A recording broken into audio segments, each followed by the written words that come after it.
कर्मचारी भविष्य निर्वाह निधी संघटना अर्थात ईपीएफओच्या सदस्यांना आता त्यांच्याच खात्यामधील 100% रक्कम काढता येणार आहे। केंद्रीय कामगार मंत्री मनसुख मांडवीय यांच्या अध्यक्षतेखाली पार पडलेल्या बैठकीमध्ये हा निर्णय घेण्यात आला।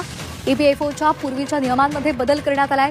तसंच विशेष परिस्थितीमध्ये रक्कम काढत असताना कारण सांगण्याची अट आता रद्द करण्यात आली आहे, ज्यामुळे अनेक दावे नाकारले जाणार नाहीत। दरम्यान 100% रक्कम काढण्याचा पर्याय दिला असला तरी सदस्यांना त्यांच्या खात्यामधील 25% रक्कम कायम शिल्लक ठेवणं बंधनकारक असेल, ज्यावर वार्षिक व्याज आणि चक्रवाढ नफ्याचा लाभ मिळेल। शिक्षणासाठी रक्कम काढण्याची मर्यादा 10 वेळा आणि विवाहासाठी 5 वेळा इतकी वाढवण्यात आली आहे। विशेष परिस्थितीमध्ये रक्कम काढत असताना आता कारण सांगण्याची आवश्यकता राहणार नाहीये, त्यामुळे अनेक कर्ज फेटाळले जाण्याचे प्रमाण कमी होणार आहे। आताची महत्त्वाची बातमी आपण पाहतोय।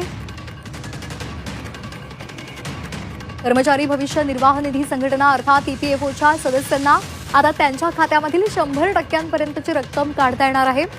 केंद्रीय कामगार मंत्री मनसुख मांडवीय यांच्या अध्यक्षतेखाली एक बैठक पार पडली आणि त्यामध्ये हा महत्त्वाचा निर्णय घेण्यात आलेला आहे। तर आपण यावर एक नजर टाकूयात ग्राफिक्समधून। ईपीएफओ धारकांना आता 100% रक्कम काढता येणार आहे। रक्कम काढत असताना आता कारण सांगण्याची गरज नाहीये।